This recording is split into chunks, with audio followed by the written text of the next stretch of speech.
Hello everyone, welcome to learning campus tutorial. दोस्तों, learning campus tutorial में आपका बहुत बहुत स्वागत है। उम्मीद करता हूँ आप सब बहुत अच्छे से होंगे। अच्छा दोस्तों, आज हम इंडियन पॉलिटी के ऊपर हिस्टोरिकल बैकग्राउंड को स्टार्ट करने जा रहे हैं। तो जैसे आपको मालूम होगा कि हिस्टोरिकल बैकग्राउंड के अंदर हम अलग अलग जो एक्ट्स कॉलोनियल टाइम पीरियड के अंदर हमारी कंट्री के अंदर उनको इम्प्लीमेंट किया गया था, उनकी हम स्टडी करते हैं।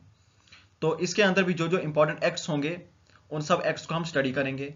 तो इस लेक्चर की पीडीएफ डाउनलोड करने के लिए आप ये हमारे टेलीग्राम चैनल का लिंक है, नीचे डिस्क्रिप्शन बॉक्स में भी आपको मिलेगा। आप वहां से जितने भी हमारे लेक्चर्स आते हैं उनकी पीडीएफ वहां पे आपको मिल जाएगी, आप वहां से डाउनलोड कर सकते हैं। ठीक है। तो जैसे आपको मालूम होगा कि हिस्टोरिकल बैकग्राउंड जो हमारा होता है उसको हम दो पार्ट्स में स्टडी करते हैं। पहला तो हमारा जो कंपनी रूल है, तो कंपनी रूल 1773 से 1858 तक, इसके अंदर जो जो एक्ट आएंगे उनको स्टडी करेंगे। उसके बाद 1858 के बाद जो क्राउन रूल, यहाँ पे डायरेक्ट ब्रिटिश गवर्नमेंट का कंट्रोल स्टार्ट हुआ था 1858 से लेकर 1947 टिल इंडिपेंडेंस, उनको हम स्टडी करेंगे। तो अभी मैं सबसे पहले आपके सामने ये बताता हूँ कि कंपनी रूल के अंदर हमने कौन कौन से एक्ट पढ़ने हैं। तो रेगुलेटिंग एक्ट 1773, इसको आज ही इसी लेक्चर में मैं करा दूंगा, इसको पढ़ेंगे। उसके बाद amending act 1781, Pitt's India act 1784, act of 1786, और इसके बाद जो चार्टर एक्ट की एक सीरीज आई थी उसको हम स्टडी करेंगे। उसके बाद क्राउन रूल के अंदर दो इंपॉर्टेंट सीरीज, एक तो गवर्नमेंट ऑफ इंडिया एक्ट की जो सीरीज आई थी 1858, 1919, 1935, इनको हम स्टडी करेंगे। और उसके बाद इंडियन काउंसिल एक्ट की जो सीरीज आई थी उसको भी हम स्टडी करेंगे। और लास्ट पे इंडियन इंडिपेंडेंस एक्ट 1947 तक। ठीक है। तो आज हम सबसे पहले रेगुलेटिंग एक्ट 1773 से स्टार्ट करते हैं। अब रेगुलेटिंग एक्ट 1773, तो जैसे नाम ही सजेस्ट कर रहा है कि किसी चीज को रेगुलेट करने की बात हो रही है। तो रेगुलेटिंग एक्ट 1773 जो है, सबसे पहले मैं बात करता हूं कि रेगुलेटिंग एक्ट 1773 लाया क्यों गया था, इसके पीछे रीजंस क्या थे। लेकिन उससे पहले बैकग्राउंड, थोड़ा सा बैकग्राउंड समझा देता हूं। देखिए, जो ब्रिटिश ईस्ट इंडिया कंपनी है, जो एक प्राइवेट ट्रेडिंग कंपनी थी, आपने हिस्ट्री के अंदर भी पढ़ा होगा। वो बनी कब थी? तो वो बनी थी 1600 के अंदर। 1600 के अंदर वो बनी थी। कहां पे बनी थी? इंग्लैंड के अंदर, ईस्ट इंडिया कंपनी। ओके। तो ये क्या थी? ये एक प्राइवेट ट्रेडिंग कंपनी थी। तो 1600 के अंदर ईस्ट इंडिया कंपनी बनती है, एक प्राइवेट ट्रेडिंग कंपनी। इसको स्टेब्लिश किया जाता है, बनाया जाता है। कहां पे बनाया जाता है? इंग्लैंड के अंदर बनाया जाता है। अब इस ईस्ट इंडिया कंपनी को कंट्रोल कौन करता है? तो इस ईस्ट इंडिया कंपनी को कंट्रोल करती, इसकी जो गवर्निंग बॉडी है, जो इसकी एडमिनिस्ट्रेटिव बॉडी है, वो थी कोर्ट ऑफ डायरेक्टर्स। अब ये कोर्ट ऑफ डायरेक्टर कितने थे? तो ये टोटल 24 हुआ करते थे। 24 डायरेक्टर्स हुआ करते थे, जो इस कंपनी के जितने भी मेजर डिसीजन हुआ करते थे यही लेती थी। लंदन में बैठती थी ये। ओके। तो इस कोर्ट ऑफ डायरेक्टर, अब ये जो कोर्ट ऑफ डायरेक्टर थे जिसमें 24 मेंबर्स थे, इनको खुद कौन इलेक्ट करता था? तो जो कंपनी के शेयर होल्डर्स हुआ करते थे, ठीक है, कोर्ट ऑफ प्रोप्रिएटर्स, वो इन्हें इलेक्ट किया करते थे एनुअल बेसिस पे। तो जितने भी डे टू डे फंक्शंस हुआ करते थे कंपनी के, जितने भी मेजर डिसीजंस हुआ करते थे, तो वो यही कोर्ट ऑफ डायरेक्टर लिया करती थी। ओके। तो 1600 में ईस्ट इंडिया कंपनी बनती है इंग्लैंड के अंदर। तो इसके जो शेयर होल्डर्स थे वो एनुअल बेसिस पे 24 लोगों को, 24 डायरेक्टर को इलेक्ट किया करती थी, और वो कोर्ट ऑफ डायरेक्टर में बैठते थे। कोर्ट ऑफ डायरेक्टर्स उन्हें कहा जाता था, जो कंपनी के डे टू डे फंक्शंस को देखा करती थी, कंपनी के जितने भी मेजर डिसीजन थे वही लिया करती थी। और ये कोर्ट ऑफ डायरेक्टर कहां बैठती थी? लंदन में बैठती थी। ठीक है, यहां तक कहानी क्लियर है। अब इसके बाद ईस्ट इंडिया कंपनी जो थी, इसको कंपनी के द्वारा एक लाइसेंस मिला था। ओके। तो चार्टर मिला था कंपनी के द्वारा, एक किस्म का लाइसेंस समझ लीजिए, जिसमें इन्हें क्या थे? एक्सक्लूसिव ट्रेडिंग राइट्स मिले थे इंडिया में, कि इंडिया में आपको ट्रेड करना है और इंडिया में हम आपको एक्सक्लूसिव ट्रेडिंग राइट्स देते हैं। एक्सक्लूसिव ट्रेडिंग राइट्स का मतलब है कि भाई इंडिया में आप जाइए, 100% ट्रेड के ऊपर आपकी मोनोपोली होगी। यानी ब्रिटेन की कोई दूसरी प्राइवेट ट्रेडिंग कंपनी वहां पे नहीं आएगी, आपके मैटर में इंटरफेयर नहीं करेगी। वहां पे जितना भी बेनिफिट होगा, जितना भी मुनाफा कमाना होगा, वो सारा का सारा मुनाफा आप कमाएंगे। कौन कमाएगा? East India company. ओके। तो अब आप आइडिया लगा लीजिए, एक ऐसी कंपनी जिसके पास 100% मोनोपोली दे दी गई ट्रेड की, और गवर्नमेंट ने दी, क्वीन एलिजाबेथ द वन, उन्होंने इनको ये चार्टर दिया था एक्सक्लूसिव ट्रेडिंग राइट्स का इंडिया के अंदर। तो ये कंपनी जो है, इस कंपनी ने कितना ज्यादा कमाया होगा, कितना